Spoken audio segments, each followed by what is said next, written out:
ब्रह्मांड रिकॉर्ड बनाती है झूठ बोलने की भारतीय जनता पार्टी, उसका पोल खुल जाएगा। इससे क्या ये संदेश देना चाहते हैं? क्या यही रामराज है? यही रामराज है तो रावण राज क्या हो? उनके प्रतिमा के बगल में भ्रष्टाचार का भारतीय जनता पार्टी उसे छुपाना चाहती है। भारतीय जनता पार्टी की हताशा है, निराशा है, ये षड्यंत्रकारी नीच है और ये मैं समझता हूँ भारत का सबसे बड़ा लोकतंत्र को दबाने का सबसे बड़ा प्रयास है कि बसपा ने जो इतनी बड़ी रैली की वो भाजपा के दबाव में की और भाजपा ने उसको करवाई। एकदम अगर नहीं करेंगे तो वो, मैं तो सुना इस तरह की जांच चल रही है बहन जी कि वो जेल में चली जाएंगी। उनको ईडी, सीबीआई या तमाम तरह का बुलडोजर भी उनके पास चला जाएगा। तो जेल जाने के डर से रैली, एकदम डर से। साथियों नमस्कार, आप देखना शुरू कर चुके हैं लोक बंधु लाइव। हमारी मौजूदगी इस समय समाजवादी पार्टी केंद्रीय कार्यालय के बाहर है और आप कार्यालय के बाहर देख रहे होंगे कि चहल पहल है। आज 11 अक्टूबर है, लोकनायक जयप्रकाश नारायण की जयंती है। हर साल जिस तरीके से हंगामा हुआ करता था, JPNIC जो बिल्डिंग है उस पर अखिलेश यादव पहुंचा करते थे और वहां पर माल्यार्पण करने के लिए कहीं न कहीं जद्दोजहद होता था और प्रशासन और उनके बीच में कहीं न कहीं विरोधाभास का माहौल बन जाया करता था। और आज वहां पर अखिलेश यादव जी के पहुंचने के पहले ही मल्टी लेवल बैरिकेटिंग कर दी गई है, पूरे रास्ते सील कर दिए गए हैं, वहां से कोई आ जा नहीं सकता और चारों तरफ उसको छावनी में तब्दील कर दिया गया है। लेकिन सवाल ये उठता है कि ऐसा क्या है कि जिस नाम पर कह लीजिए संपूर्ण क्रांति का आंदोलन शुरू हुआ और कांग्रेस के खिलाफ, उस समय कांग्रेस की सरकार हुआ करती थी जब 1975 में इमरजेंसी लागू हुई थी, उसके पहले ही जयप्रकाश नारायण जी ने संपूर्ण क्रांति की घोषणा कर दी थी और उस सरकार के खिलाफ, उस इमरजेंसी के खिलाफ काफी मुखर होकर उसका विरोध किया था। और उसमें भारतीय जनता पार्टी के भी तमाम नेता उस टाइम में कहा जाता है कि जेल गए थे, यहाँ तक कि नरेंद्र मोदी की भी वहाँ पर बात की जाती है। उसके बाद जब अगर बात की जाए तो जयप्रकाश नारायण ऐसे पहले शख्स थे जिन्होंने समाजवादी विचारधारा से प्रेरित किसी पार्टी की स्थापना की।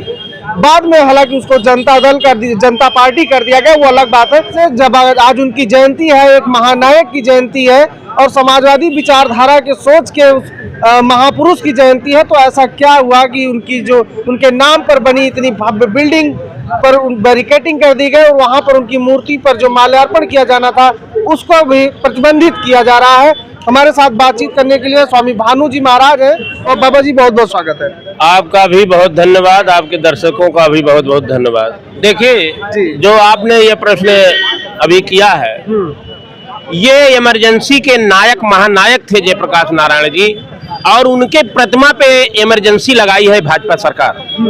लेकिन कभी वो तो कहते हैं कि हम उनके आंदोलनों में शामिल रहे, चाहे वो भारत छोड़ो आंदोलन हो या फिर जो है ये इमरजेंसी में जो संपूर्ण क्रांति के नाम से आंदोलन किया गया, इन सब में वो शामिल रहते, तो उनसे इतना विरोध क्यों है? उनसे ये उसमें लग रहा है कोई भ्रष्टाचार का जखीरा उस प्रांगण में है।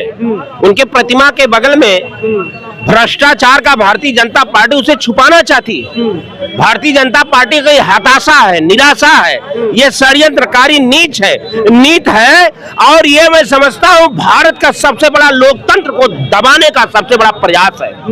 ये लोकतंत्र, इसे दबाया जा रहा है। लोकतंत्र में अधिकार है और राष्ट्रीय अध्यक्ष माननीय अखिलेश यादव जी आज देश के तीसरे नंबर की इनकी पार्टी है, समाजवादी पार्टी के राष्ट्रीय अध्यक्ष हैं। इनके कार्यकाल में वह बिल्डिंग बनाई गई है जो ऐतिहासिक है, जिसके ऊपर हेलीकॉप्टर उतर सकता है। उसकी देखरेख में, उसकी पेंटिंग में, उसकी वहां की व्यवस्था में ये भारतीय जनता पार्टी जो शब्दों से बोलकर केवल नफरत का बीज पैदा करने का काम करती है, जो ध्यान भटकाने का काम करती है, वहां जाने से पोल खुल जाएगा। वहां जाने से उनका जो ब्रह्मांड रिकॉर्ड बनाती है झूठ बोलने की भारतीय जनता पार्टी, उसका पोल खुल जाएगा। इससे क्या ये संदेश देना चाहते हैं? क्या यही रामराज है?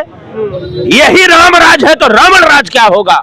रामराज में यही है कि एक जयप्रकाश नारायण जो इमरजेंसी के खिलाफ के महानायक, समाजवादियों के महानायक, उनका एक समाजवादी नायक, पीडीए का जननायक माल्यार्पण नहीं कर सकता। इसे क्या संदेश देना चाहती है भारतीय जनता पार्टी? उन्होंने पटना में जो एयरपोर्ट बनाया है उनका नाम, उस एयरपोर्ट का नाम उनके नाम पे रखा है, लेकिन लखनऊ में जो बिल्डिंग समाजवादी पार्टी की सरकार में बना और उनका ऑडिटोरियम है, संग्रहालय है, उसमें जाने से लोगों को रोक दिया जा रहा है। बिल्डिंग की स्थिति जर्जर हो गई है, वहाँ पर तमाम जंगली घास फूस उगे हैं और जो गेट की टाइल्स वगैरह वो गिरने लगी। देखिए, ये अखिलेश यादव जी के कार्यकाल में वो बिल्डिंग बनी है, इसलिए ये पीडीएस से विरोध करती है भारतीय जनता पार्टी। अखिलेश यादव पीडीएस से निकल के आते हैं, ये पीडीएस समाज से है, इसलिए इसका विरोध ये इनके डीएनए में हो गया है, इनके विचारधारा में हो गया है। इसलिए वहां बैरिकेडिंग करके ये प्रदर्शन जो कर रहे हैं, इसका जवाब जनता देगी। 27 के चुनाव में इनको इसका खामियाजा भुगतना पड़ेगा। देखिए, अभी मायावती जी ने कांसीराम जी की जयंती पे इतनी भव्य रैली की, पूरा मैदान पट गया। भारतीय जनता पार्टी और लोग कह रहे हैं कि अब कहीं न कहीं आपका पीडीएस से डी छटक गया है। ये भारतीय जनता पार्टी और बसपा की संयुक्त रैली थी, भारतीय जनता पार्टी और बसपा की संयुक्त रैली थी। आप ये बताइए, बहन कुमारी मायावती सवाल कर रहे हैं, अखिलेश यादव से विपक्ष से सवाल करेंगी। आप कई बार के मुख्यमंत्री हैं, आप एक दलितों के ऊपर अत्याचार हो रहा है, आपके समाज के ऊपर अत्याचार हो रहा है, बाबा साहब का संविधान कुचला जा रहा है, बाबा साहब के संविधान को ये बदलने का प्रयास कर रहे हैं, बाबा साहब के बताए हुए संविधान पे चलने वाले व्यक्ति को जो है जूता फेंका जा रहा है, इस पे इनका बयान नहीं आता है, मात्र अखिलेश यादव पे बयान आता है। ये बताइए, वही ये स्वार्थ के लिए बहन कुमारी मायावती को केवल अपने परिवार से मतलब है, उनके समाज से ही उनको कोई मतलब नहीं है, न बाबा साहब से मतलब है।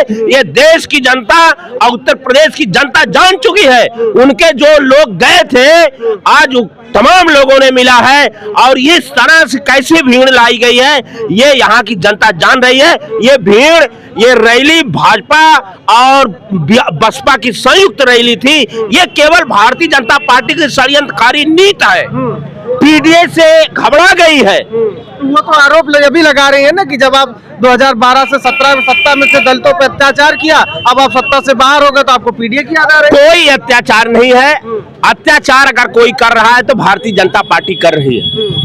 इसी का परिणाम आप देखिए, 37 सीट मिला माननीय अखिलेश यादव के नेतृत्व में पीडीए की नीति से मिला है, संविधान बचाने के लिए मिला। अत्याचार क्या लगता है कि बसपा ने जो इतनी बड़ी रैली की वो भाजपा के दबाव में की और भाजपा ने उसको करवाई? एकदम, अगर नहीं करेंगे तो वो, मैं तो सुना इस तरह की जांच चल रही है बहन जी के, वो जेल में चली जाएंगी। उनको ईडी सीबीआई या तमाम तरह का बुलडोजर भी उनके पास चला जाएगा। तो जेल जाने के डर से रैली, एकदम डर, और डर से ही वो संयुक्त रैली। और बताइए, भारतीय जनता पार्टी की और इस सरकार को वो आभार व्यक्त कर रही है, इसलिए कि दलितों को अत्याचार किया गया, इसलिए पीडीए किया। उन्होंने इसलिए किया कि जो उनके स्मारक दलितों के महापुरुषों के बने हैं, भारतीय जनता पार्टी ने उसको बहुत अच्छे से संरक्षण किया, उनका देखभाल कर रही है। आप लोगों ने तो उनके जो टिकट के पैसे आते थे वो भी दबा दिया। ये ऐसा टिकट का, अगर ये पूरे विश्व में जगजाहिर है कि कोई पैसा लेने का काम किया है तो बसपा ने लिया है, टिकट के नाम पे जो पैसा लेकर के आज उन्होंने अपने नीत नियत से, डर भय के कारण अपने आप को कैद कर ली। बहन जी, किसी एक पूरा इतना साल बीत जा रहा है, किसी क्या एक दलित के ऊपर अत्याचार हो रहा है, उनका कहीं बयान तक नहीं आता, वो कहीं भी दुख व्यक्त नहीं करती। केवल एक रैली कैसे की गई है षड्यंत्रकारी नीतियों के साथ, क्यों कि 27 में जो सर्वे आया है, पीडीए की सरकार बनने जा रही है, अखिलेश यादव के नेतृत्व में नौजवान लामबंद हो चुका है, इतना पेपर लीक हुआ, बहन जी नहीं बोली। किसान आत्महत्या कर रहा है, बहन जी नहीं बोली। नौजवान आत्महत्या किए, बहन जी नहीं बोली। आज सुमन जी लाल जैसे सांसद के ऊपर इतना बड़ा अत्याचार ये भारतीय जनता पार्टी कर रही है, बहन जी नहीं बोली। खुले मंचों से हिंदू राष्ट्र बनाने की बात हो रही, बाबा साहब को अपमानित करने का पार्लियामेंट में काम किया गया, तब बहन जी शांत थी। तो सवाल यहाँ बहन जी नहीं, ये केवल ध्यान भटकाने के लिए ये इतनी बड़ी रैली दिखा करके एक चर्चा बनाने के लिए ये रैली की गई है, लेकिन मुझे आशा नहीं विश्वास है देश का, प्रदेश का नौजवान, किसान, गरीब, मजदूर, छात्र आज लामबंद है पीडीए के लिए और माननीय अखिलेश यादव को मुख्यमंत्री बनाने के लिए बेताब है। अच्छा, एक चीज आप ये बताइए कि आज जयप्रकाश नारायण जी की जयंती है, क्या आप लोग जेपीएनआईसी जाएंगे, माल्यार्पण करेंगे या फिर डर गए? देखिए, डरने की बात नहीं है, हम वो आंदोलनकारी थे, उससे ये राष्ट्रीय अध्यक्ष जी का जो निर्णय होगा, जो फैसला होगा, उस पे समाजवादी पार्टी का कार्यकर्ता लामबंद होके के चलने का काम करेगा। इस अवसर पे उन्हें हम कोट कोट सत सत नमन करते हैं और संकल्प लेते हैं, और पीडीए का हर नौजवान संकल्प लेता है कि जैसे इमरजेंसी भारतीय जनता पार्टी जगह जगह पार्कों पे, जगह जगह जाने का, प्रतिनिधिमंडल को रोकने का काम करता है, आज संकल्प लेने का काम करते हैं कि एक कदम से कदम मिला करके बूथों बूथों पे जा करके चर्चा पीडीए की कर करके भारतीय जनता पार्टी को उखाड़ फेंकने का काम करेंगे।